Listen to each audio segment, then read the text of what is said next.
Qadha dan qadar, dia salah satu di antara 6 rukun iman yang telah kita fahami, yang telah kita hafal sejak kita kecil dahulu.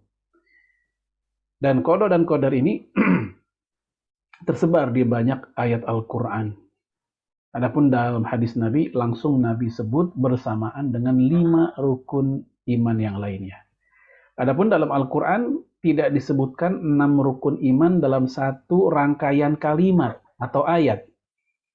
Dalam Al-Quran itu masing-masing rukun tersebar di banyak ayat. Ya, baik. Kita lihat misal surat Al-Anfal ayat 42 ini sedang membicarakan qadha, ketetapan. Walakin liyaqdiyallahu amran kana maf'ula. Ya, akan tetapi dia Allah yang mengqadhakan, liyaqdiyallah. Allah mengqadhakan, menetapkan, ya, mengatur ya sesuatu urusan yang mesti dilaksanakan. Maksudnya bertemunya pasukan ya Rasulullah dan musuhnya ketika perang Badar. Kemudian qadar. Qadar itu secara bahasa artinya ukuran, takaran. Ya, oleh karena itu ada apa istilahnya kalimat ya dalam kaidah usul fikih itu ad-darurat tuqaddaru ala qadariha. Yang namanya kondisi darurat itu ditakar, ditimbang sesuai dengan kebutuhannya. Namun dalam konteks pembicaraan qadha dan qadar, ya qadar ini artinya juga bisa bermakna ketetapan. Kadang juga diartikan keputusan. Ya. Jadi memang kalau diterjemahkan ke bahasa Indonesia, karena bahasa Indonesia itu mohon maaf minim padanan, ya seringkali qadha dan qadar itu diartikan sama. Padahal dia ya ada bagian-bagian yang tidak sama. Ya sebagian ada memang yang mengatakan sama, tapi secara global qadha dan qadar itu tidak sama. Secara umum para ulama mengatakan qadha itu ya kalau bahasa kita itu seperti RUU ya rancangan undang-undang. Artinya kalau rancangan masih draft dia masih bisa berubah. Sementara kalau qadar dia sudah ketok palu sehingga dia sudah tidak bisa diubah. Ya kecuali kalau kita mengganti ya apa misalnya kalau qadar atau undang-undang dirubah ya mengganti sistemnya atau mengganti orang-orang yang ada di dalam majelis syura tersebut. Baik, kita lihat surat Al-Ahzab ayat 38. Wa kana amrullahi qadaran maqdura. Dan adalah ketetapan Allah itu suatu ketetapan yang pasti berlaku. Nah, di ayat ini juga diartikan ketetapan. Sama dengan tentang qadha diartikan ketetapan. Ini namanya terjemahan ya. Adapun kalau makna tafsir yang lebih detail, lebih mendalam, qadha dan qadar tentu ada perbedaan. Baik. Adapun dalam hadis, ya Rasulullah alaihi salatu wasallam ditanya, "Fa akhbirni 'anil iman." Ya kabarkan kepadaku tentang apa itu iman. Maka Rasul menjawab dengan 6 rukun iman sebagai landasan ideologis seorang muslim dan muslimah.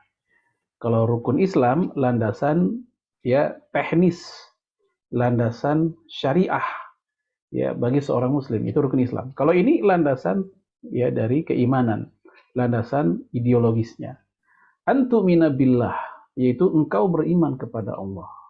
Wa malaikatihi beriman kepada para malaikatnya, semuanya. Baik yang telah kita ketahui secara detail nama-namanya, 10 malaikat, atau para malaikat yang tidak dijelaskan siapa namanya. Kita beriman secara rinci dan global sekaligus. Kemudian wa kutubihi, dan kita pun beriman kepada kitab-kitabnya. Baik yang diturunkan kepada Nabi Muhammad alaihi salatu wassalam yaitu Al-Quran atau yang diturunkan kepada para Nabi dan Rasul, ya para Rasul sebelum Nabi Muhammad alaihi salatu wassalam. Baik yang namanya dirinci dalam Quran atau yang tidak kita ketahui. Seperti ya Taurat, Zabur, Injil misalnya. Atau yang tidak kita ketahui. Suhufi Ibrahim wa Musa. Hanya disebut suhuf. Tapi tentang namanya apa, kita tidak mengetahui. Namun kita mengimaninya secara umum. Wa rusulihi, beriman kepada para rasul semuanya. Ya, para nabi konon ya ada yang menyebut jumlahnya 124.000 nabi. Tapi riwayat tentang jumlah nabi 124.000 itu ya tidak memiliki sandaran sanad yang kuat. Adapun yang telah disepakati nabi dan sekaligus rasul adalah 25 sebagaimana yang umumnya kita fahami. Ada juga yang menyebut 24 ya karena Nabi Adam hanyalah seorang nabi bukan rasul. Rasul itu sejak nabi yang kedua, Nabi Idris hingga sampai Nabi Muhammad alaihi salatu wassalam. Ada juga pendapat seperti itu. Kemudian wal yaumil akhir, ya beriman kepada hari akhir. Ya ini bagian dari tuntutan rukun iman bahwa segala hal ketika ada permulaan pasti ada akhir. Pertemuan kita tadi ada pembukaan, nanti akan ada penutupan. Ya kita ada masa dilahirkan, nanti akan ada masa kita diwafatkan. Ya sama. Ya hakikatnya kehidupan dunia yang begitu kompleks dan besar ini dengan jagat raya dan isinya pun juga akan mengalami demikian. Maka kita mengimani hari akhir. Kemudian wa tu'mina bil qadari khairihi wa syarrihi. Kita beriman kepada takdir, baik takdir yang baik atau takdir yang buruk. Semuanya ya kulluha min indillah. Semuanya berasal dari Allah dan semuanya hakikatnya itu baik. Maksudnya adalah hikmah dari takdir walaupun syar buruk tetap baik bagi seorang mukmin.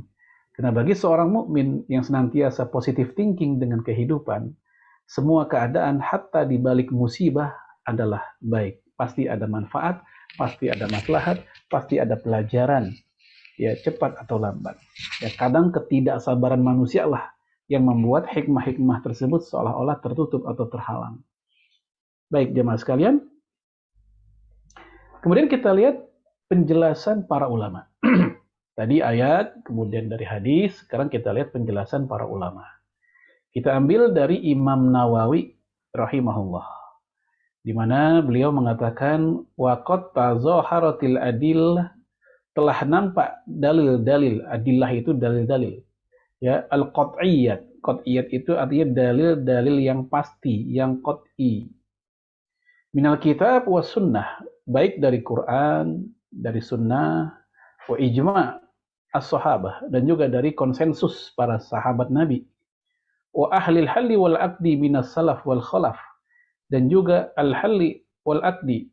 Ini kalau bahasa sekarang, ya namanya ahlul halli wal aqdi itu seperti anggota dewan. Ya kalau sekarang tuh. Tapi zaman dulu itu maksudnya adalah majelis syuro. Yaitu para ulama yang mendapatkan wewenang dari para khalifah di masa lalu untuk membicarakan urusan manusia. Dan ini nggak orang sembarangan. Ya, orang-orang yang ahlul ijtihad.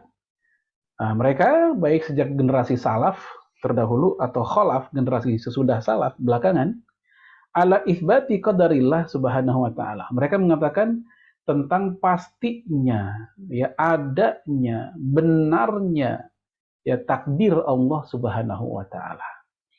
Orang-orang liberal atau orang-orang yang ateis, ya mereka tidak mempercayai adanya takdir Allah. Mereka mengatakan bisa kok manusia bikin takdir sendiri. Ya, saya begini, yaitu maunya saya. Mulut saya bicara apa, itu maunya saya. Saya mau mukul, saya mau diam, itu maunya saya. Itu tanda, ya saya bisa nyiptain ya takdir sendiri. Nah, jamaah sekalian, a'azanallahu wa iyyakum jami'an. Ya kalau kita ketemu dengan orang model kayak begini, sebenarnya cara ngebantahnya atau mengkoreksinya sederhana gitu, nggak usah ribet-ribet sebenarnya. Ya cukup di saat kita ketemu dengan orang seperti itu, lagi ngobrol, dia bilang saya bisa nyiptain takdir sendiri. Ya, misal ya mohon maaf kalau kita mau pakai cara sedikit agak keras, misal kita jewer kupingnya. Pasti dia akan marah. Kenapa Anda jewer kuping saya? Ya, kita bilang enggak ada maksud apa-apa. Kecuali hanya ngasih tahu ke kamu bahwa kamu tidak bisa menciptakan takdir sendiri. Loh, dari mana buktinya? Ya lihat. Apakah 1 jam sebelum saya jewer, Anda tahu, Anda kepikiran bahwa Anda akan saya jewer? Ya dia nggak akan tahu. Jangankan 1 jam atau 2 jam. Ya, 1 detik sebelum kita jewer pun dia nggak nyangka kalau kita jewer. Itu apa artinya? Artinya dia nggak bisa menciptakan takdirnya sendiri. Ya, di situ ada hal lain di luar kuasa dirinya yang tidak dia bisa kendalikan. Apalagi kalau udah bicara bencana alam seperti misalnya tsunami, dia nggak bisa ngapa-ngapain. Maka itu tanda bahwa manusia tidak bisa menciptakan takdir dirinya sendiri. Baik, kemudian Imam Ibnu Hajar, ya dalam kitab Fathul Bari, beliau mengatakan, wa madhabus salaf qatibatan. Mazhab salaf, ya atau ulama terdahulu, qatibatan, seluruhnya, ya mengatakan bahwasanya annal umura kullaha bitakdirillahi ta'ala. Ya, seluruh urusan yang terjadi ini berdasarkan takdirnya Allah, berdasarkan ketetapan, berdasarkan sesuatu yang udah dikadarkan, ditakarkan oleh Allah Subhanahu wa taala. Kama qala ta'ala, sebagaimana firman Allah, wa in min syai'in illa indana akhazainuhu wa ma nunazziluhu illa biqadar. Ya, tidak ada sesuatu pun melainkan pada kamilah, ya milik Allah lah, ya khazanahnya, ya pengetahuannya. Kami tidak menurunkan melainkan dengan ukuran tertentu. Ukuran yang udah paten, ukuran yang udah pasti. Jadi nggak ada yang akan kelewatan atau kekurangan, berlebihan atau kekurangan. Semuanya sudah seimbang. Ketidakseimbangan terjadi itu karena faktor ada tangan-tangan manusia. Ya, manusia diciptakan dalam kondisi yang terbaik. Ketika muncul, mohon maaf, ada bayi dalam keadaan begini dan begitu. Nah, di dalamnya biasanya ada sebab-sebab yang sifatnya manusiawi. Nah, nanti kita akan bahas tentang sejauh mana sih perilaku manusia dengan qada dan qadar itu. Apakah manusia memang sama sekali tidak punya kuasa atas apa yang mereka alami atau terjadi? Atau kebalikannya, jangan-jangan mereka sangat berkuasa. Ya, seakan-akan peran Allah hanya satu ketika menciptakan manusia saja. Untuk selanjutnya, manusia bergerak, berpikir, bertindak, tidak ada peran Allah sama sekali. Apakah seperti itu? Nanti insya Allah akan kita bahas. Kemudian kita lihat makna qada dan qadar. Cukup banyak penjelasan dari para ulama kita, baik dari sudut pandang bahasa maupun dari sudut pandang secara terminologis, ya, sudut pandang istilah dalam pelajaran akidah. Nah, dari semua definisi itu ada definisi yang menurut saya paling ringkas, namun sudah cukup mencakup ya berbagai macam uraian banyak para ulama. Ya, ini saya ambil dari Syekh Abdul Razak bin Abdul Muhsin Al-Badar dalam kitab Tadhkirah Al-Mu'tasi. Ya, beliau mengatakan fal qadru idza dzakara mufradan intazama ma'nal qada. Ya, istilah qadar jika disebut secara sendirian maknanya sama dengan qada, ketetapan. Sama. Ya, ketika disebut qadar saja kita nggak nyebut qada, maka artinya dengan qada sama dia. Sama seperti istilah muslim, ya ketika disebut muslim kita nggak iringi dengan mukmin, ya muslim dengan mukmin sama. Atau di saat kita nyebut mukmin tanpa muslim, mukmin udah pasti dia muslim. Ya, tapi ketika mukmin dan muslim digabung dalam sebuah kalimat, maka makna keduanya berbeda. Nah, itu maksud dari Syekh Abdul Razak. Ya, kata beliau, wa idza dzakara al-qada mufradan intazama ma'na al-qadar. Nah, ini saya katakan tadi. Jika qada juga disebutkan secara menyendiri tanpa dibarengi istilah qadar, maka istilah qada sama dengan qadar. Istilah qadar disebut menyendiri, nggak pakai qada, artinya sama dengan qada, gitu. Lakin idza dzakara ma'an, namun ketika keduanya disebut bersamaan dalam satu kalimat, qada dan qadar, kama indal musannif huna, sebagaimana ditulis oleh penulis kitab di sini, ya famin ahlil ilmi man yaj'alu al-qadra huwa takdir as-sabiq. Para ulama mengatakan bahwa qadar itu adalah takdir yang terdahulu. Takdir yang terdahulu. Wal qada, adapun qada, huwal ibram wal ijad. Ya, qada adalah ibram, ketetapan final, akhir. Ya, dan ijad, sudah ada. Ya, artinya ini sesuatu yang udah nggak bisa diubah. Ya, qada kalau kita lihat di sini sesuatu yang tidak bisa diubah. Berbeda dengan pandangan sebagian tadi di mana qada itu laksana RUU yang bisa diubah. Oh, gitu. Wa minhum man yara al-aks. Nah, di antara mereka ada yang mengatakan, oh enggak, maknanya tuh al-aks. Al-aks itu kebalikannya. Faja'alu al-qadha huwa sabiq. Qadha itu yang terdahulu itulah yang qadha. Wa takdir huwa al-lahik. Adapun takdir itu yang nyusul. Nah, jadi kalau kita lihat, ini kalau kita mau sedikit simpulkan secara gampang, sederhana gini. Pertama, pendapat pertama, qadha dan qadar itu sama. Artinya ketetapan. Mau disebut qadha, ya qadar artinya. Mau disebut qadar, ya qadha juga, sama. Yang kedua, ada yang mengatakan, ya qadha itu dia nggak bisa dirubah. Ya, di mana takdir itu sifatnya lahik, takdir yang nyusul. Pendapat ketiga, justru takdir itu yang nggak bisa dirubah, qadha yang bisa dirubah. Jadi ada tiga pandangan. Nah, jemaah sekalian, kenapa ini bisa terjadi pendapat atau perbedaan pendapat ini? Karena memang Rasulullah Shallallahu Alaihi Wasallam itu tidak pernah merinci tentang masalah definisi-definisi tentang qadha itu begini, takdir itu begini. Yang diperintahkan oleh Rasulullah Alaihi Wasallam adalah mengimaninya. Ya, oleh karena itu, jamaah sekalian, wajar kalau kemudian para ulama kita pun mereka membahasnya lebih pada susunan bahasa. Kalau sudah masalah susunan bahasa atau makna semata-mata bahasa, yang kemudian berpengaruh pada makna terminologi, wajar jika kemudian terjadi pandangan yang beragam. Ya, seperti tadi, Muslim sama mukmin itu sama nggak sih? Ada yang bilang, oh mukmin itu lebih tinggi levelnya. Ada yang bilang, enggak, Muslim sama mukmin sama. Contohnya Imam Syafi'i. Menurut Imam Syafi'i, ketika disebut Muslim, udah pasti mukmin. Karena orang ketika bersyahadat, dia udah punya iman, maka dia layak disebut mukmin. Orang disebut mukmin, ya udah pasti Islam juga. Karena hanya orang Islam lah yang disebut mukmin. Itu Imam Syafi'i. Sementara yang lain mengatakan Muslim itu mendasar, mukmin itu lebih tinggi. Maka dikatakan, ya ayyuhalladzina amanu, wahai orang beriman, ittaqullaha haqqa tuqatih wa la tamutunna illa wa antum muslimun.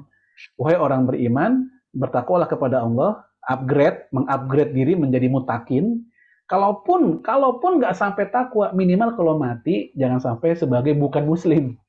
Nah, seakan-akan di situ muslim itu minimalisnya gitu. Dalam surat Ali Imran ayat 103 ya, atau 100 berapa, 110 kalau nggak salah itu. Taib. Ini beda pandangan para ulama tentang definisi qadha dan qadar. Kemudian, nah ini langsung aja kita lihat di terjemahannya ya. Secara syar'i, qadha dan qadar dimaknai dengan makna yang sama. Saya katakan tadi udah, ya. Apa-apa yang telah diketahui ilmunya sejak dahulu dan ketetapan penaknya terus berlangsung. Ini maksudnya apa? Jadi ketetapan Allah, yang Allah catat, yang Allah berikan, yang Allah eksekusi kepada manusia, kepada makhluk, itu terus berlangsung. Ya, kapan terjadinya? Yaitu di Lailatul Qadar. Itulah hari atau malam di mana Allah turunkan ya apa-apa yang sudah dia tetapkan di Lauh Mahfuz, rinciannya itu di tahun itu. Kalau kita mau ingin analogi yang lebih gampang begini, biasanya yang namanya anggaran belanja sebuah daerah itu udah dibikin, bisa jadi sejak 5 tahun ya sebelumnya. Ya misal sebuah kepengurusan atau periode kepemimpinan dari 2001 ke 2000 berapa 26 ya 5 tahun lah 2026 misalnya. Itu sekarang sudah dianggarkan, tapi tentang ya eksekusinya diturunkan pencairan dananya kan nggak langsung. Ya ini ada yang buat tahun 2021 aja nih, ini ada tahun 2002, tahun 2002 diturunkan. Nah, itu untuk memudahkan memahami untuk di malam Lailatul Qadar itulah di mana Allah turunkan ketetapannya selama tahun itu. Tapi jemaah sekalian, azza wa jalla, kita lanjut. Ya, kemudian Qadar diartikan apa-apa yang telah diketahui ilmunya sejak masa silam dan ketetapan penanya terus berlangsung. Yang tadi ya berlaku atas apa-apa yang ada ya sampai selamanya. Manusia, hewan, semua peristiwa apa semua. Adapun qada diartikan terjadinya perkara atau urusan dan eksekusi atas ketetapan yang sejalan dengan qadar. Jadi qada nggak akan keluar dari qadar yang telah ditentukan sejak dahulu. Ya anggarannya segitu ya segitu, nggak bisa diubah lagi lah gitu. Nah sama, ketika Allah tetapkan seperti apa ya begitulah nanti wujudnya di dunia ya, seperti itu. Oleh karena itu, qadar itu seperti sketsa yang digambar manusia untuk membangun rumah misalnya. Sedangkan qada adalah membangun rumah di mana bangunan itu sesuai dengan sketsa sebelumnya. Nah, ini bagi saya Kalau cara ini qadar itu blueprint ya, Ustaz ya. ya betul. Jadi ini cara penggambaran dari Syekh Suud Abdul Aziz nih bagi saya ini lebih mudah dicerna ya. Oh, iya, mengerti ya. Bahwasanya ya qadar itu sketsa, sementara qada itu eksekusi di lapangannya kayak apa. Nah, sketsanya kayak begini. Nah, begitu. Walaupun bagi saya sekali lagi ini bagi mereka yang mengatakan qadar itu yang sudah terjadi atau ditetapkan di masa lalu. Karena tadi sudah kita lihat ada juga yang mengatakan kodok ya, kodok lah yang sudah ditetapkan di pada masa lalu. Baik. Kemudian kaitan antara amal soleh dengan kodok dan kodar. Ini sejauh mana pengaruh amal soleh terhadap ketetapan-ketetapan tadi. Amal kita selaku manusia di mana Allah titipin dalam diri kita masing-masing yang namanya kehendak. Saya punya kehendak, Bapak Ibu semua punya kehendak. Kita punya irodah, kekuatan irodah. Kita duduk sekarang di depan laptop, di depan HP, ini karena ada kehendak. Nah, sejauh mana kehendak kita bertarung dengan yang namanya kodo dan kodar. Jadi kita duduk di sini sekarang ini kodo dan kodar atau kehendak kita gitu. Kita duduk di sini apakah ini ketetapan Allah mutlak 100% ataukah ini memang keinginan kita semata-mata. Ada 3 kelompok. Yang pertama Jabariyah atau Jabriyah. Itu kelompok yang menganggap manusia ini majbur. Ya, kita nih majbur. Majbur dipaksa oleh takdir. Dan tidak bisa berbuat apa-apa. Semuanya udah diatur dan manusia tinggal mengalaminya saja. Jadi kalau kita lihat definisi atau pemahaman golongan Jabriyah atau Jabariyah, ini mereka menganggap manusia itu kayak wayang, ya mau berantem ya tergantung yang dalangnya kan. Mau didiemin dia diem, mau dimasukin kotak tutup kunci juga nggak bisa kemana-mana. Ya jadi kayak apa ya benda mati lah begitu. Nah, ini Jabariyah. Alasan mereka apa? Surat As-Saffat ayat 96. Wallahu khalaqakum wa ma ta'malun. Allah lah yang menciptakan kamu dan Allah yang menciptakan perbuatanmu. Jadi mereka memahami secara harfiah, memahami secara ya tekstual. Allah nyiptain kita dan Allah nyiptain perbuatan kita. Jadi bapak-bapak sekarang ada yang mungkin sedang bengong, ada yang lagi sambil melongo, lagi garuk-garuk, macam-macam. Kata mereka itu semua dari Allah. Gitu. Nah, pemahaman Jabariyah ini sebenarnya berbahaya. Ya, ketika ada orang berzina misalnya atau mencuri atau korupsi, dia bisa berkilah. Ngapain Pak saya dihukum? Saya kan begini kan takdir Allah. Gitu. Saya sekarang melakukan kejahatan, mencuri segala macam, ini kan maunya Allah, bukan maunya saya. Loh, apa dasarnya? Ya ini ayatnya. Allah menciptakan kamu dan menciptakan perbuatan. Jadi perbuatan saya ciptaan Allah juga. Jadi jangan salahin saya, salahin Allah aja. Nah, ini pemahaman Jabariyah itu dampak negatifnya sampai ke sana. Karena ini pemahaman yang cukup berbahaya. Akhirnya akan terjadi yang namanya banyak penjahat yang berkilah karena mereka mengatakan perbuatan mereka bagian dari takdir. Yang kedua, kelompok Qadariyah. Kelompok yang menganggap kebalikan dari Jabariyah atau Jabriyah. Ya bagi mereka Allah tidak ada peran sama sekali. Masya Allah. Peran Allah hanya satu, yaitu hanya saat mencipta saja. Namun selanjutnya Allah udah lepas tangan, semuanya ya kita udah mutlak, ini keinginan kita semua. Ya, kita mau sehat, mau mati, mau tetap hidup, mau panjang umur, mau gimana, kita semua. Mereka kalau kita boleh analogikan mirip seperti programmer ya, programmer komputer atau orang bikin aplikasi. Ketika udah jadi aplikasi, lalu ada di Play Store misalnya, nah pembuat aplikasi kan udah nggak ikut nimbrung, ya kan? Program tersebut yang udah kita install, aplikasi itu yang sudah kita install, dia akan bergerak sendiri. Dia akan bermain sendiri sesuai dengan sistem yang udah dibangun. Sementara orangnya yang bikin, dia udah nggak ikut campur. Ya, itu gambaran pemahaman orang-orang Qadariyah. Nah, pemahaman ini juga berbahaya. Ya, kalau tadi menihilkan ya kehendak manusia, kalau ini menihilkan kehendak Allah secara total. Ya, sehingga akhirnya ini bermakna dia akan kufur terhadap kemahakuasaan Allah. Hingga akhirnya barangkali tsunami, gunung meletus, gempa bumi. Wah, ini bikinan manusia gitu. Baik, teman sekalian, kalau kita lihat kelompok 1 dan kelompok 2, mereka berdiri pada titik yang sama-sama ekstrim. Ya, sementara Ahlus Sunnah wal Jamaah pertengahan di antara dua kelompok tersebut. Ya, Ahlus Sunnah wal Jamaah meyakini semua yang terjadi dalam kehidupan tidak akan pernah terjadi tanpa izin, kuasa, dan ilmu pengetahuan Allah Subhanahu wa taala. Jadi Allah yang menciptakan manusia, betul, tapi Allah juga nyiptain kehendak. Dalam diri manusia diciptain akal, ruh, dan jasad. Al-insan yatakawanu minar ruh wal aql wal jasad.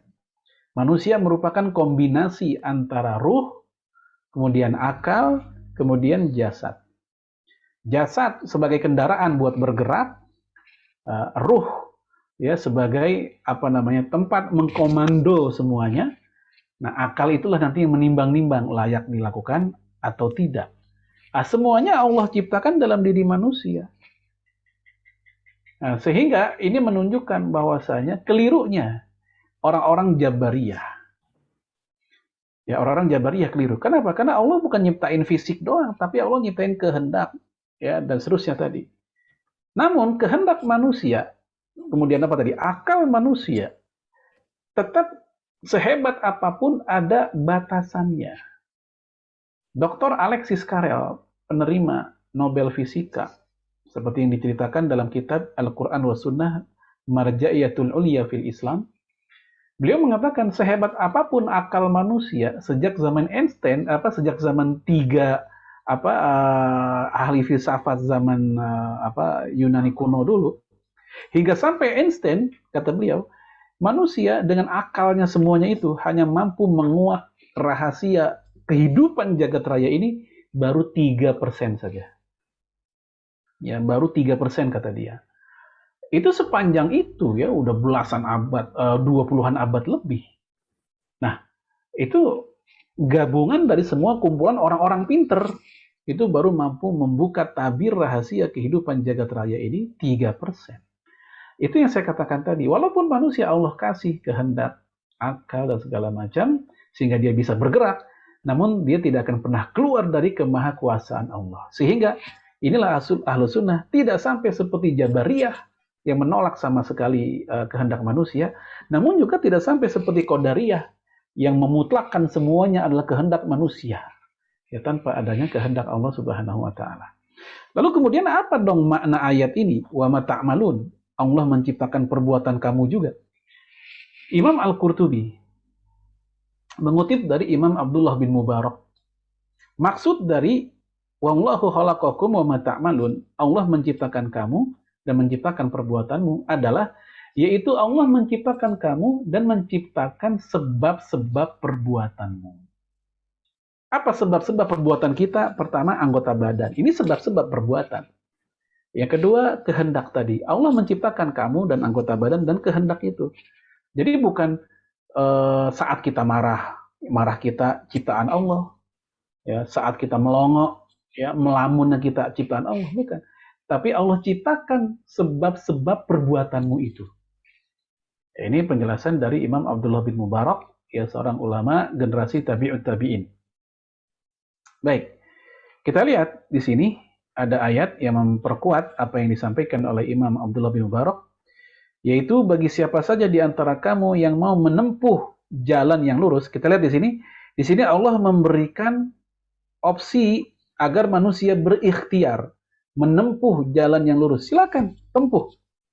Ya, dan kamu tidak dapat menghendaki atau menempuh jalan itu kecuali apabila dikehendaki Allah. Nah, silakan kalian tempuh, tapi sehebat apapun kalian tetap ada batasannya. Ya, maka dikatakan tadi kalian nggak akan bisa menempuhnya kecuali atas izin Allah. Inilah pertengahan ya di antara qadariyah yang sampai menegasikan kekuatan Allah sama sekali, atau seperti Jabariyah kebalikannya yang menegasikan kekuatan manusia sama sekali.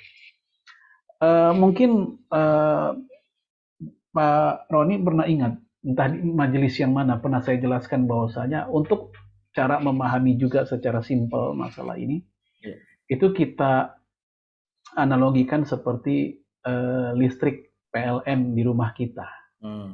Ya, secara takdir rumah kita terang benderang karena PLN udah ngirim listrik.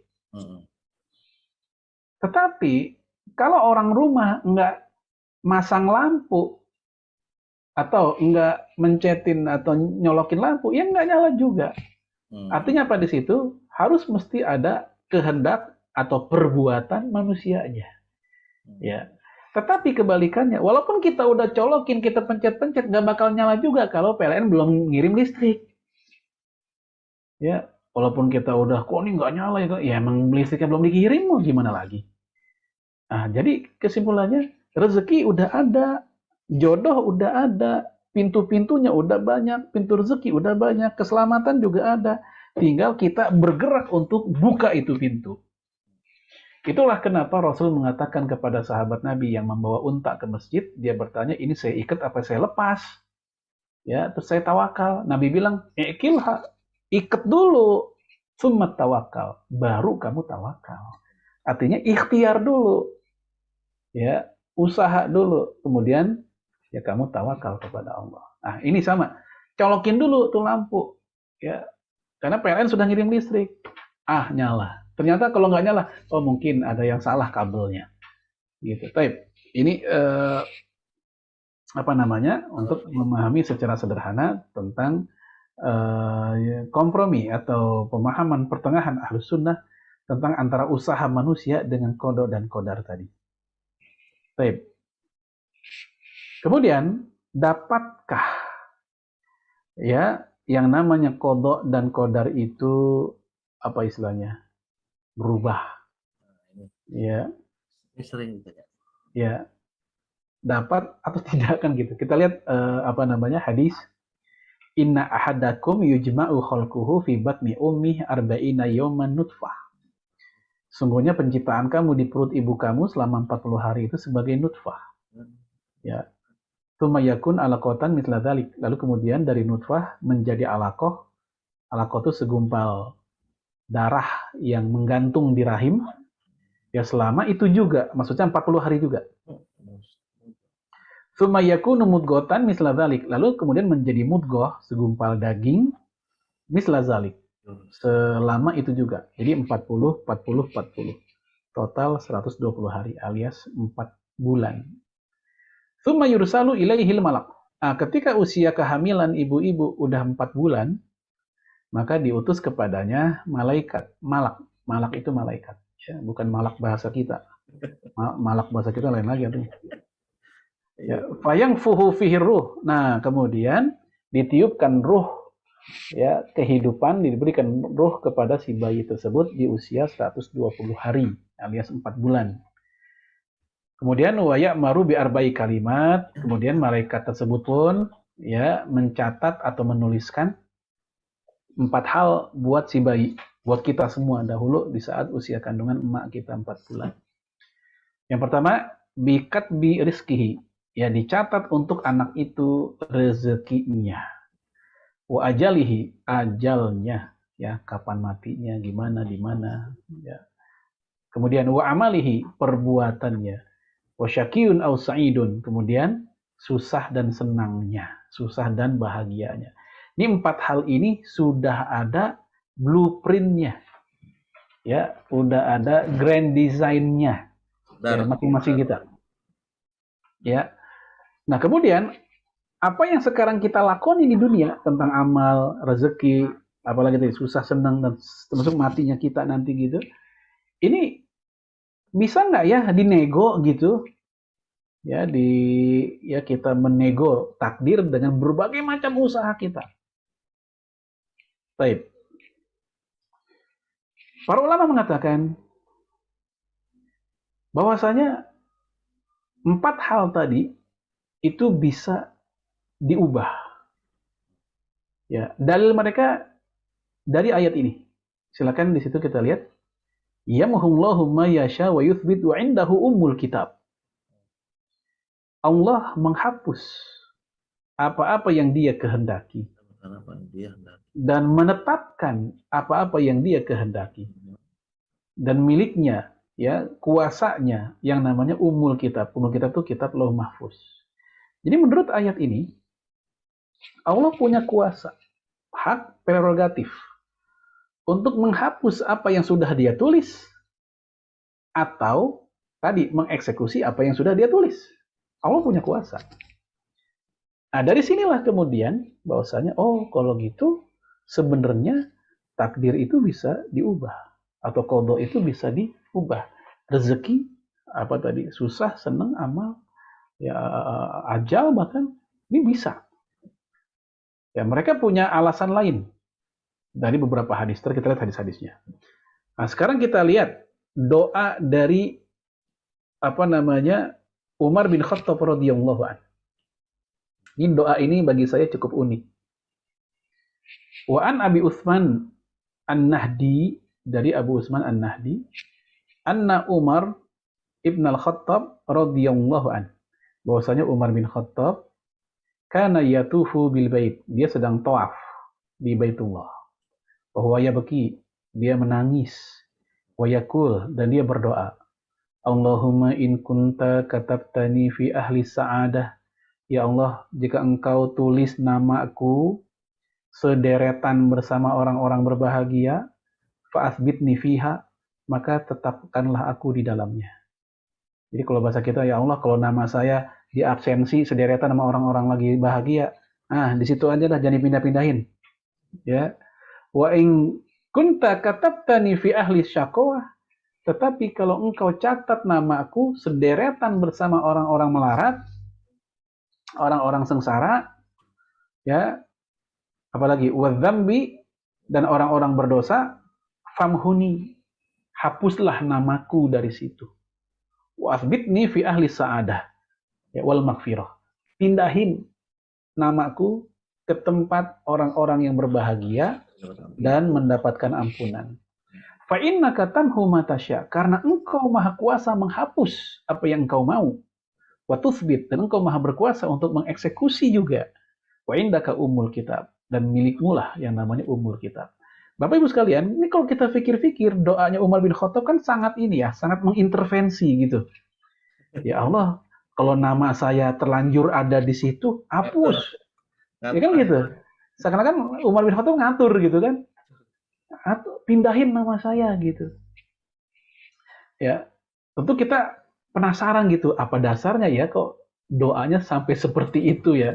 Nanti kita lihat ya, ada hadis yang menjadi dasar kenapa para sahabat doanya seperti itu. Baik, sekarang kita ambil contoh doanya Ibnu Mas'ud. Nggak jauh beda dengan doanya Umar.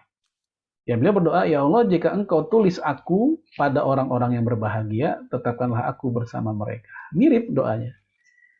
Jika kau catat namaku bersama orang-orang sengsara, maka hapuslah namaku dari golongan orang sengsara. Dan catatlah aku pada golongan berbahagia, karena kau maha menghapus apa yang kau kehendaki dan menetapkan apa yang kau kehendaki, dan di sisimu lah ummul kitab. Sama dengan doanya Umar. Kemudian, ini yang unik nih, ini terakhir nih. Ya, Malik bin Dinar, tabi'in. Ya, fil mar'ati allati da'alaha. Dia mendoakan seorang wanita, dan itu wanita lagi hamil. Allahumma in kana fi batniha jariyatun fabdilha gulaman. Ya Allah, jika di perempuan itu lagi hamil bayi perempuan, tukerlah jadi bayi laki-laki. Begitu. Kan kalau seandainya udah USG, ya kan kalau kita USG, wah Bu, ini anaknya perempuan, lakinya doa, ya Allah jadiin laki, jangan perempuan. Ya, kayak begitu kurang lebih. Jadi Malik bin Dinar berdoa, ya Allah kalau emang di perut ibu itu anaknya anak perempuan, ganti aja jadi anak laki-laki. Fa innaka tamhu ma tasya, karena engkau maha menghapus apa yang engkau kehendaki, wa tuthbit wa indaka umul kitab. Jadi kalau kita pikir-pikir ini doa para sahabat, doa para tabi'in, ini menunjukkan bahwa dalam pemahaman mereka yang namanya qada dan qadar itu bisa dirubah. Sebab kalau nggak bisa dirubah, nggak mungkin mereka berdoa sampai sejauh ini. Ya kan? Dan hal ini ternyata memang Rasulullah alaihi salatu wassalam itu membenarkan dalam hadis. Ya, di mana Rasul mengatakan la radda al-qadha illa bid-du'a. Yang namanya qadha tidak bisa ditolak kecuali dengan doa. Wala yazidul umr illa albir. Dan umur manusia nggak bisa bertambah kecuali dengan berbuat baik. Jadi, saya ulangi, la yaruddu al-qadha illa bid-du'a, kata Nabi. Dalam hadis lain, la yaruddu al-qadar illa bid-du'a. Yang namanya qadha atau qadar nggak bisa ditolak kecuali dengan doa. Dan umur nggak bisa nambah kecuali dengan berbuat baik. Ini hadis sahih Imam Abu Daud. Nah, dari sinilah nih yang menjadikan sandaran kenapa tadi para sahabat Nabi kok doanya seperti itu. Karena ya mereka tahu bahwa qada dan qadar nggak bisa dirubah kecuali dengan doa. Maka mereka berdoa terus. Dalam hadis yang lain, hadis Imam Ahmad, ya Rasul pun menceritakan bahwa di langit itu doa manusia dengan qada dan qadar itu perang. Mereka berkelahi, apa istilahnya, bertempur di langit. Ya, adu kuat antara doa kita. Ya, dengan apa yang sedang akan Allah rencanakan buat kita, adu kuat. Itulah kenapa ya kita kalau doa itu jangan putus asa. Adu kuat terus hingga akhirnya doa kita yang Allah menangkan, begitu. Baik jamaah sekalian, sekarang kita lihat nasihat dari Imam Sahal bin Abdullah At-Tustari. Man ta'ana fil harakah yakni fi sa'i wal kasbi faqad ta'ana fi sunnah. Orang yang mencela sebab, ya mencela ikhtiar, maka dia telah mencela sunnah. Udahlah, nggak usah ngapa-ngapain dah, mati mah udah ada aturannya. Nggak usah pakai prokes-prokes amat lah. Pakai apa namanya? Pakai masker, pakai ini, nggak usah lah. Menjadwalnya udah mati ya mati, emang belum mati ya nggak mati juga. Ah, ini berarti dia mencela sunnah. Sunnah ya. Ya, kenapa? Karena yang namanya ikhtiar itu sunnah Rasul. Bahkan bukan hanya sunnah Rasul, sunnatullah kehidupan. Karena yang namanya hewan aja kalau terancam dengan bahaya, dia akan menyelamatkan diri. Ya, daun putri malu aja kesenggol, dia langsung merapat. Ya, itu daun gitu. Artinya secara naluri ya, namanya makhluk ketika dalam kondisi terancam, dia akan melakukan upaya yang dipandang cukup untuk melindungi diri. Itu sunnatullah kehidupan. Selain memang itu sunnah Rasulullah alaihi salatu wassalam. Kebalikannya, wa man ta'ana fit tawakkul, orang yang mencela tawakal, faqad ta'ana fil iman. Dia telah mencela keimanan. Ya, misal kebalikannya nih ya, orang yang pro prokes, yang pro banget prokes gitu, ya mencela juga orang yang terlalu tawakal. Ya, ini kedua-duanya sama-sama berlebihan. Karena itu juga termasuk kategori mencela iman. Ya, fatawakkul halun Nabi alaihi salatu wasallam. Nah, tawakal itu kondisinya Nabi. Wal kasbu, adapun berusaha, berikhtiar tadi, sunnatuhu, itu sunnah Rasul. Ya, faman amila ala halih, maka siapa yang melakukan, yang beramal berdasarkan kondisinya Rasul, fala yatrukanna sunnatahu, maka jangan tinggalkan sunnahnya, yaitu bertawakal. Apa? Berusaha. Maka tawakal tanpa usaha itu bukan tawakal yang benar, itu tawakal yang fasid, yang rusak. Usaha tanpa tawakal ini juga sombong, karena seakan-akan semua yang ngatur dirinya. Maka kedua-duanya mesti berjalan seimbang. Baik, ini yang tadi saya sebut ya, usia tidak bisa bertambah kecuali dengan berbuat baik, dan qadar nggak bisa ditolak kecuali dengan berdoa. dan ya seseorang terhalang mendapatkan rezekinya karena dosa yang dia lakukan. Masya Allah. Ya, baik jemaah sekalian, yang kemudian menjadi diskusi para ulama adalah umur dan rezeki bertambah itu maknanya apa? Hakiki atau majaz? Apa hakiki? Ya benar bertambah umur. Ya, Allah rencanain dia usianya 50 tahun misalnya. Tapi karena dia berdoa dan dia berbuat baik, Allah panjangin jadi 70 misalnya. Itu namanya hakiki. Ya. Sama seperti silaturahim. Kan Rasul bilang begitu, man sarra ya ayub satu alaihi rizquh, siapa yang pengen rezekinya dilapangkan dan wa yunsha'u fi atharih, dan umurnya dipanjangkan, falyasir rahimah, maka hendaknya dia bersilaturahim. Itu panjang umur dan rezeki semakin banyak dengan silaturahim, itu maknanya apa? Apakah benar-benar artinya secara nominal bertambah, harta bertambah, tabungan bertambah, atau umurnya bertambah? Atau maknanya majazi, yaitu yang bertambah bukan angka atau nominal, tapi keberkahannya bertambah, manfaatnya bertambah. Umurnya mah tetap 50.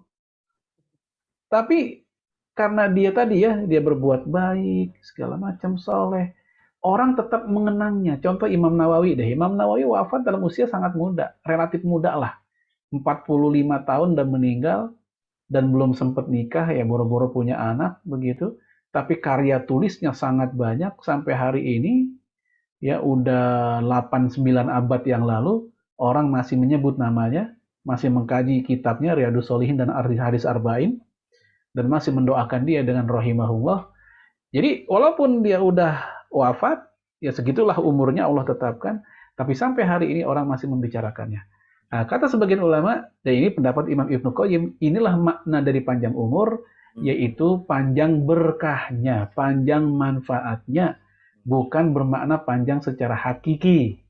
Nah, ini pendapat sebagian ulama. Jadi ada dua pendapat tentang masalah apa sih arti panjang umur, apa sih arti bertambah rezeki, apakah bermakna hakiki, beneran, atau bermakna tadi majazi, secara esensial saja, secara maknawi saja, bukan bermakna secara hakikinya. Baik, jemaah sekalian. Kemudian kita masuk takdir, ada dua macam. Ini ditulis oleh Imam An-Nawawi juga ya. Takdir para ulama membagi menjadi dua. Ada takdir mubrom dan takdir mu'allak. Mubrom artinya takdir yang tidak bisa diubah. Ya sifatnya given, kita terima jadi, ya udah begitu. Contoh seperti setiap orang pasti mati, ya udah kita nggak bisa ngubah, emang begitu. Setiap orang pasti ngalamin tua, maksudnya secara teori kita ngalamin tua. Ya walaupun ada juga yang nggak nunggu tua dan meninggal gitu kan, seperti anak bayi meninggal gitu. Tua itu nggak bisa dilawan gitu, walaupun kita udah operasi pakai apa gitu, tetap aja ya keriput juga, lama-lama keriput juga. Tapi kita jadi laki, ya udah. Kalau mau ngubah berarti ngelawan takdir. Ya, kita jadi orang Indonesia, jadi orang Melayu, orang Asia, ya dengan model kayak begini. Ya ini nggak bisa diubah, udah seperti itu. Ya. Kemudian takdir mu'allak. Mu'allak itu artinya tergantung. Ya, tadi kan ada alakoh. Alakoh itu segumpal darah yang tergantung di rahim. Mu'allak artinya tergantung. Jadi takdir yang tergantung juga dengan peran-peran manusia. Di dalamnya ada ya nego dari perilaku manusia.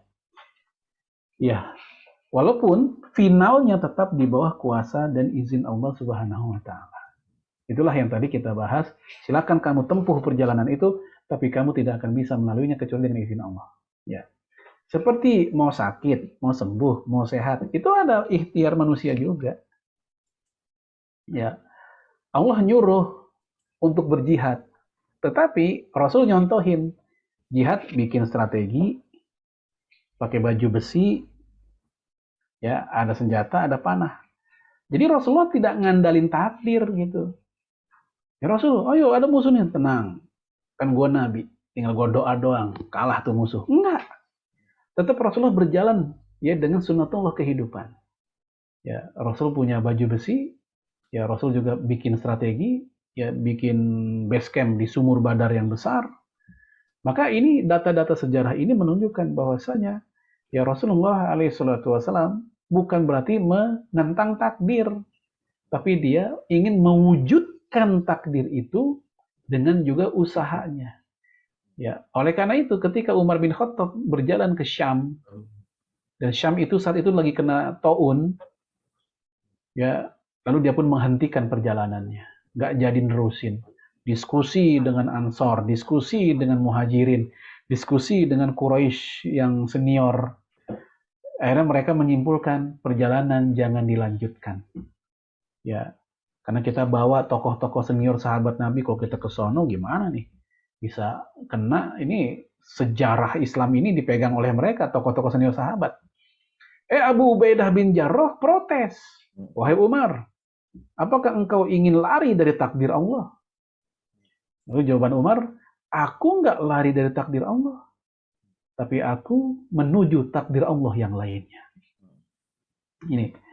Lalu kata Umar kepada Abu Ubaidah, wahai Abu Ubaidah, jika engkau punya seekor kambing atau unta yang engkau ingin gembala, lalu nampak di sana ada rumput yang sudah kering, ini rumput yang subur, mana yang kau pilih? Kata Abu Ubaidah, ya yang subur. Ya, nah itu pun bagian dari usahamu untuk memilih takdir Allah yang lain. Kamu ke situ takdir, kamu ke sana juga takdir, sama. Nah ini akhirnya membuat Abu Ubaidah pun terdiam. Maka jamaah sekalian, ini menunjukkan bahwa usaha manusia ya yang kemudian di dalamnya menjadi salah satu variabel terwujudnya sesuatu, yang kemudian sesuatu itu kita katakan takdir, itulah namanya takdir mu'allaq, di mana takdir itu ada peran-peran manusia. Ya, mau prestasi, ya ada usaha manusia.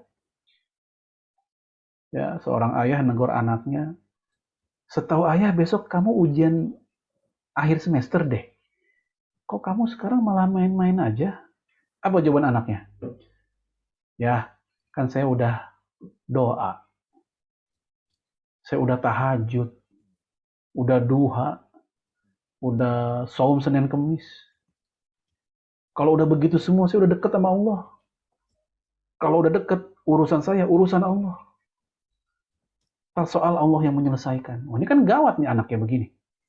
Dia nggak belajar. Akhirnya dia pun diadu, ya, ditandingkan, anggaplah dengan mahasiswa non-muslim. Di mana mahasiswa non-muslim ini, dia belajar habis-habisan, konsultasi, jam pelajaran tambahan. Nah, keduanya dites mengerjakan soal yang sama. Ini kira-kira siapa yang menang? Yang muslim atau yang non-muslim? Ya, kira-kira siapa yang menang? Dari non-muslim kayaknya. Yang non-muslim. Kenapa? Karena Allah Maha Adil. Walaupun dia muslim, tapi sebab-sebab rasional sunatullah kehidupannya dia nggak menyiapkan. Dia hanya mengandalkan takdir saja, ya, mengandalkan biar Allah yang turun nanti memberikan pertolongannya. Ya, tapi hal-hal yang rasional, yang duniawinya, dia tidak mewujudkan. Ya, oleh karena itu kita lihat tadi saya katakan Rasul juga bikin strategi, Rasul bikin base camp, Rasul pakai baju perang, ya, Rasul juga ngutus pemimpin, ada komandan. Ini kan hal-hal yang sifatnya tadi manusiawi. Ya, walaupun dia seorang nabi dan rasul, tapi tetap hal manusiawi dilakukan. Ini takdir mu'allaq. Maka ketika ada yang nanya gini, jadi jodoh itu ya dia cerai, dia lama nikahnya, lalu dia cerai, ya orang kampung bilang jodohnya nggak panjang segala macam. Itu takdir nggak sih? Ya takdir, tapi takdir mu'allaq. Ada peran manusia, ada cekcoknya di situ. Dia mau bertahan dan sabar bisa, dia mau cerai saat itu juga bisa. Kalau emang syaratnya sudah terpenuhi secara fikih. Ya, sehat itu takdir mu'allaq. Ya, dia mau jaga kesehatan bisa, dia ingin merusak kesehatan juga bisa. Ada peran dirinya sendiri. Tapi jemaah sekalian, a'azanallahu yakum, ini fikih ya, qada dan qadar yang bisa kita simpulkan bahwasanya pada prinsip awalnya apa yang terjadi dalam kehidupan kita, besar dan kecil, ya, jauh dan pendek, dekat dan jauh, ya, kemudian apalagi ya, harta atau non harta, fisik atau apapun semuanya itu menurut kadar dan kodoknya Allah dan ilmunya Allah. Namun di dalamnya Allah tegaskan ada peran-peran manusia, ada sebab-sebab manusia, ada usaha-usaha manusia. Namun demikian, usaha dan sebab manusia itu tidak akan pernah keluar mampu melewati batas-batas kehendak Allah tadi. Para miswab, semoga bermanfaat. Kita masih ada waktu sampai 15 menit ke depan untuk diskusi. Saya kembalikan ke Pak Roni. Hadanallah wa yakum ajma'in. Assalamualaikum warahmatullahi wabarakatuh. Waalaikumsalam warahmatullahi wabarakatuh. Alhamdulillah kita telah dengarkan ya sesi penyampaian dari guru kita ya, Ustadz Farid Tuman Hasan. Alhamdulillah ini sudah ada beberapa yang yang menyampaikan pertanyaan, karena sekarang ini kita buka sesi pertanyaan sebagaimana tadi disampaikan oleh Ustadz. Insya Allah dalam 15 menit ke depan kita sediakan waktu. Ini mohon izin Ustadz untuk sharing screen-nya. Di sini nomor 1 Ustadz, apa kira-kira dalil dari penganut Qadariyah? Karena tadi disebut kalau ada dalil ya terkait dengan Jabariyahnya, mereka mengutip satu ayat ya atau beberapa ayat, dan untuk insya Allah kita termasuk Ahlussunnah wal Jamaah, kita juga ada sandarannya Ustadz gitu. Mungkin bisa dijelaskan apa kira-kira dalil dari penganut Qadariyah tersebut Ustadz? Ya, jazakumullah khairan. Tadi memang sebenarnya saya lupa ngasih tahu ya. Ya, untuk penganut Qadariyah, mereka dalilnya insya Allah Bapak Ibu juga udah pernah dengar ayatnya, yaitu innallaha la yughayyiru ma biqaumin hatta yughayyiru ma bi anfusihim. Allah tidak akan mengubah suatu kaum kecuali kaum itu sendiri yang mau berubah.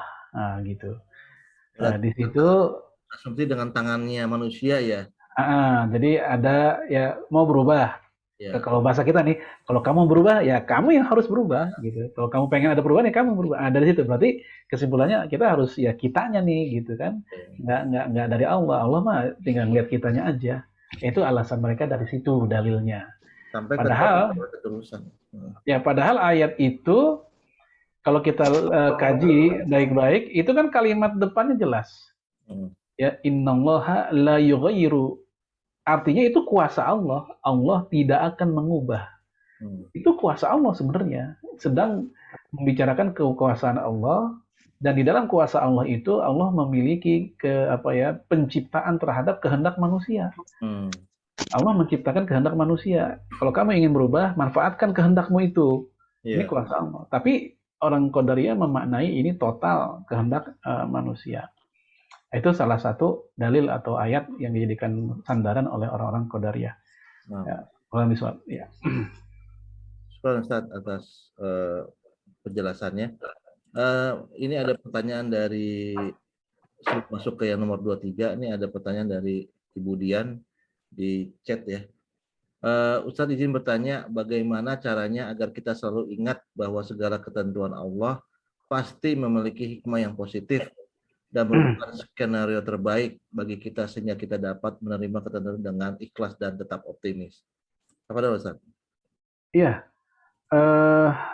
kita memang mesti melihat peristiwa yang kita alami itu dari banyak angle, ya, banyak sudut pandang. Contoh sederhana yang hari ini melanda di seluruh bulatan dunia yaitu pandemi ya. Kita tidak memandangnya dari sudut pandang bahwa ya gara-gara pandemi ada orang meninggal, ada orang kehilangan pekerjaan dan seterusnya. Ya ternyata di dalam konsep Islam, ujian itu pertama dia tarqiyatut taqwa. Dia merupakan sarana untuk mengupgrade takwa. Bahkan menjadi sarana untuk menjadi sebab manusia itu dimasukkan ke dalam surga. Karena bisa jadi ada orang yang disurgakan oleh Allah bukan semata-mata ritual-ritual yang dia lakukan, sholat, zakat, puasa, haji, tetapi karena kesabaran yang luar biasa ketika dia diuji dengan penyakit, diuji dengan musibah. Itulah yang membuat dia melesat posisinya di atas hamba-hamba Allah yang lain. Contoh seperti Nabi Ayub alaihi salam. Ya, lalu kemudian juga dalam surat Al-Baqarah ayat 214. Nanti silakan diperiksa ya. Di situ Allah berfirman, "Am hasibtum an tadkhulul jannah walamma ya'tikum mathalul ladzina khalau min qablikum massatuhumul ba'sa'u wad-dharra wa zulzilu hatta yaqula rasul wal ladzina amanu ma'ah mata nasrullah ala inna nasrullahi qarib." Apakah kalian merasa menyangka akan masuk surga padahal kalian belum diuji, belum dites, belum diuji? Orang-orang zaman dulu, kata Allah, mereka juga mendapatkan ujian, dikasih goncangan, dikasih ini dan itu, sampai-sampai orang-orang beriman dan Rasul bersama mereka berkata, "Ya Allah, kapan ada pertolongan? Mata Nasrullah, kapan Allah nolong kita?" Allah jawab, "Ala, ketahuilah, inna Nasrullahi qarib." Pertolongan Allah itu dekat. Nah, ini sudut pandang lain bahwa ternyata musibah itu kalau kita ambil positifnya ini cara atau bagian dari supaya manusia bisa bersabar lalu mereka masuk surga karena itu. Jadi ada orang masuk surga karena faktor jihad, ada yang masuk surga karena faktor sedekah, karena ini, karena itu. Tapi ada sebagian orang dia nggak punya sarana itu, dia nggak ada keberanian buat jihad, dia nggak ada harta buat sedekah, ya untuk haji dia nggak punya, tapi dia punya kesabaran ketika musibah. Faktor kesabaran ini pun juga menjadi sebab dia ke surga. Atau juga sebagai apa? Penghapus apa namanya dosa. Ya dalam hadis Bukhari dikatakan bahwasanya duri yang kita injek itu yang menyakiti diri kita itu aja asal kita sabar gitu itu bisa menghapuskan kesalahan-kesalahan orang yang mengalaminya. Makanya Bapak Ibu kalau kita lagi sakit atau apa ngeluh sakit itu jangan terlalu didramatisir ya supaya kita tidak kelihatan telah nggak ridho dengan penyakit gitu. Ngeluhnya standar aja deh kayak ngeluh ke dokter. Keluhannya apa Pak? Oh ini itu nggak ada masalah. Tapi kalau ngeluhnya sampai ke orang caci maki, gue heran penyakit gue nggak pernah hilang. Udah ngobat sonok sini, udah ke sinse, kok ini juga kagak beres juga. Aduh, Allah nggak pro sama gue. Nah ini udah gawat kalau gini. Ya harusnya kita katakan alhamdulillah. Mungkin ini cara Allah supaya saya nggak kelayaban kemana-mana kayak zaman muda dulu. Nah gitu kita sudut pandang yang lain. Dengan demikian saya masih apa ya punya kesempatan yang luas bersama anak sama istri di rumah. Ya saya bisa baca Quran, bisa merenung, udah lagi pula umur juga udah nggak muda lagi. Nah, itu cara ngelihat gitu sebuah permasalahan, seakan-akan kita lagi di atas ngeliat oh kayak gitu. Nggak semua musibah itu bermakna oh ini siksaan, ini azab, ini apa enggak. Mungkin ini cara tadi ya bisa menaikkan apa posisi kita, kemuliaan di sisi Allah segala macam tadi. Allah miswab. Ya. Alhamdulillah, syukur jazakallah. Mudah-mudahan Mbak Dian sudah puas ya terjawab ya pertanyaannya. Belum puas ya silakan ini aja raise hand untuk langsung. Baik, ini kita persilahkan untuk teman-teman yang bisa langsung bertanya. Siapa? Silakan. Mungkin ini maaf Mas Rafki. Mas Rafki silakan Mas Rafki. Sudah. Assalamualaikum Pak Haji, Pak Ustadz. Waalaikumsalam warahmatullahi wabarakatuh. Gini Pak Haji, aku mau tanya, Pak Ustadz, aku mau tanya terkait dengan apa tadi takdir mabrur ya, yang mubror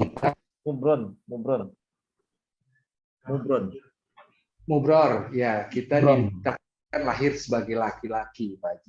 Itu kan sudah ketentuan yang tidak bisa dirubah ya kan? Kecuali kita mau merubahnya gitu Pak Haji. Nah, pertanyaanku adalah gini Pak Ustadz, kan ada nggak selalu orang terlahir benar-benar sebagai laki-laki. Ada yang mempunyai kecenderungan hormon perempuannya, dia laki-laki cuma hormon perempuannya lebih tinggi. Begitupun sebaliknya. Sebagai contoh adalah tentara yang kemarin tuh pemain voli. Iya. Dia terlahir sebagai perempuan. Nah, itu secara takdir itu seperti apa, Pak Ustadz? Baik. Jazakallahu khairan.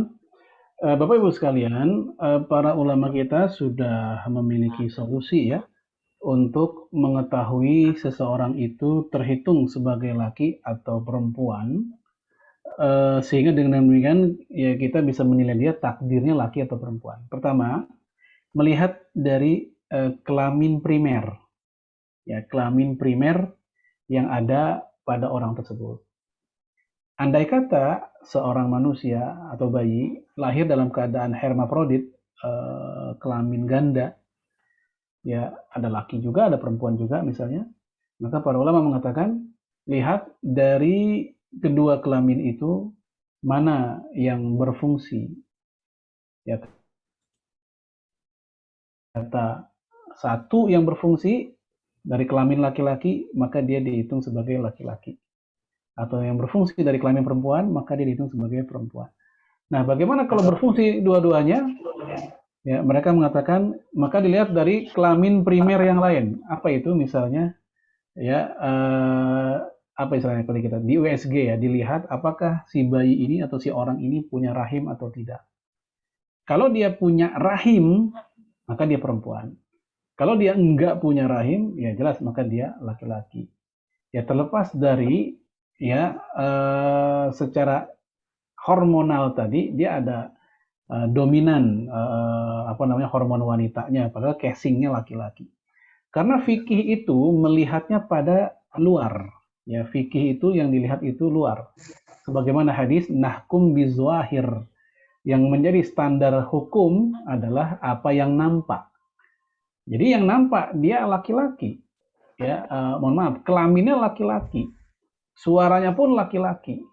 Walaupun kemudian tingkah lakunya, gaya jalannya, gaya ngomongnya, ya jadi perempuan, maka dia tetap dihitung sebagai laki-laki. Nah, artinya ketika dia sholat nggak boleh pakai mukena. Ketika dia wafat pun kita Allahumma gfir lahu warhamhu. Begitu. Walaupun mohon maaf gayanya dia gemulai dengan alasan dia ada hormon perempuan. Nah itu.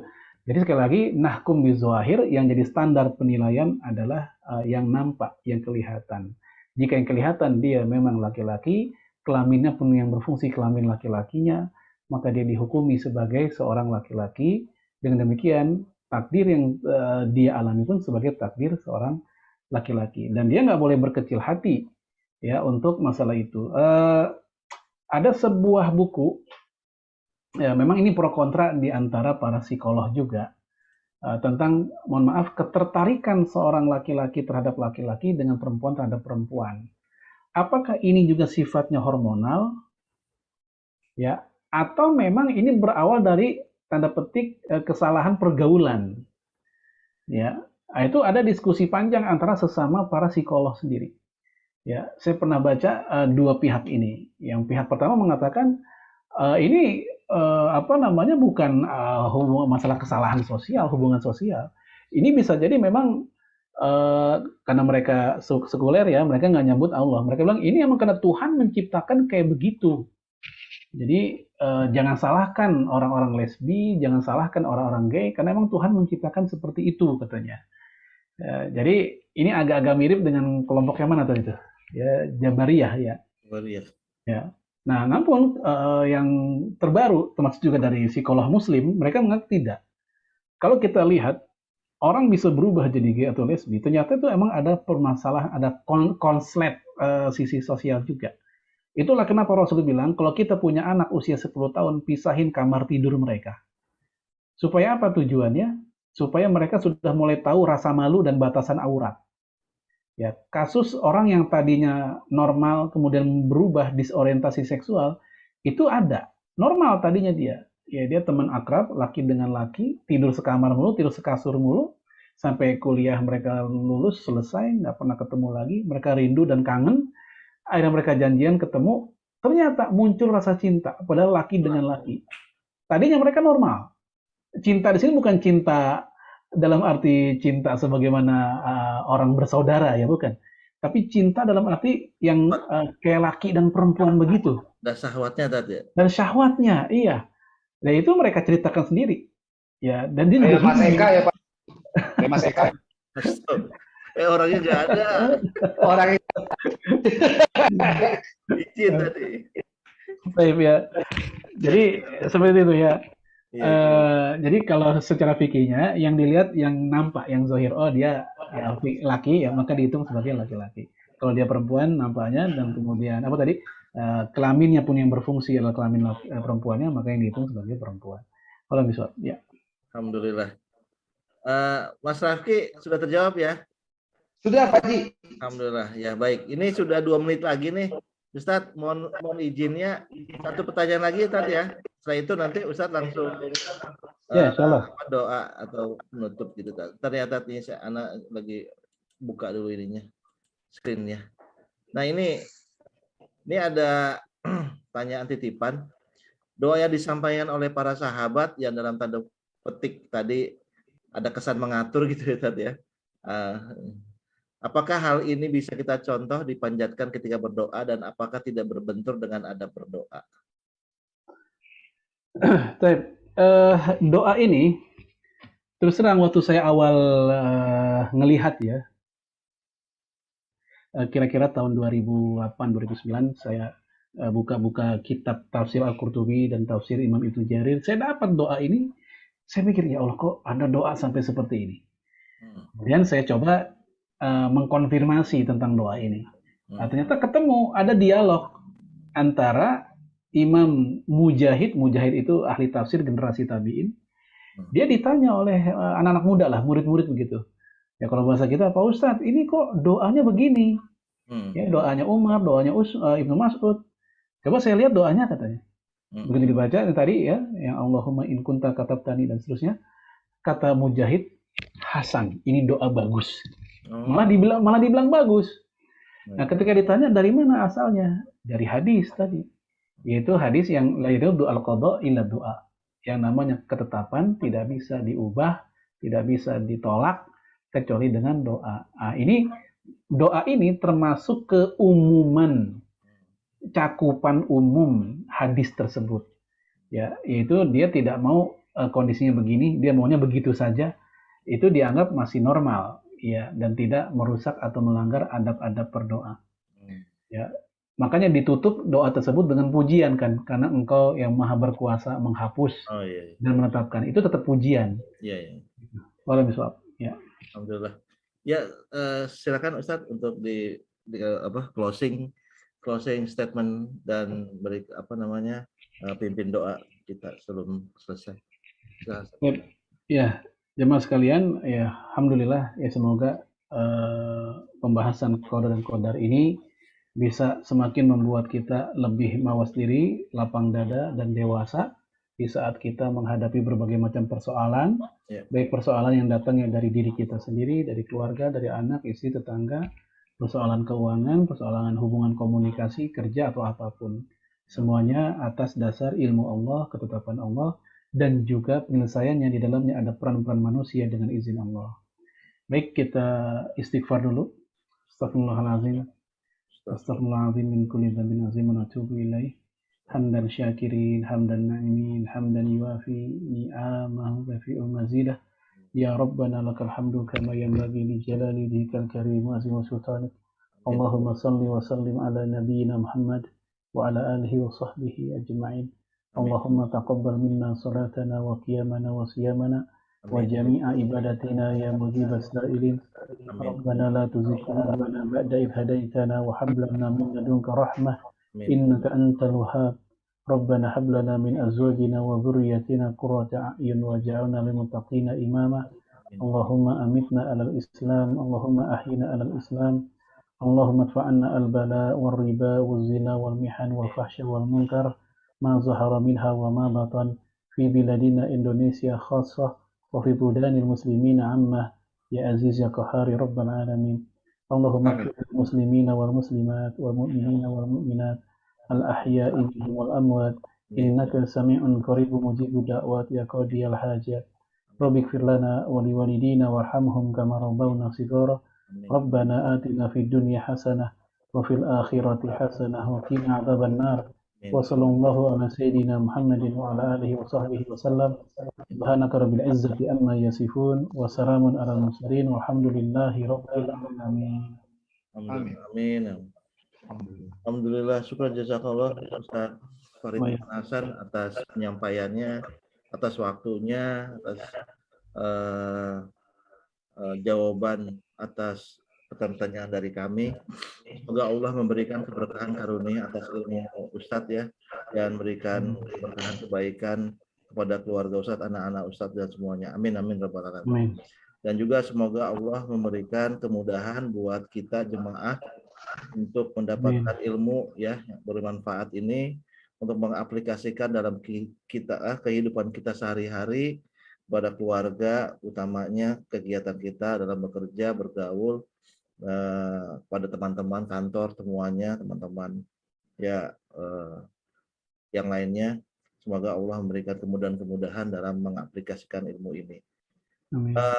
Ustadz, kami ada agenda lain, mungkin Ustadz kan juga ada agenda terkait dengan ada rapat, maksudnya ya, dipersilakan Ustadz untuk mendengarkan Pak Ustadz. Ya, kan. Ya, Afwan. Saya pamit dulu ya, Bapak Ibu semuanya.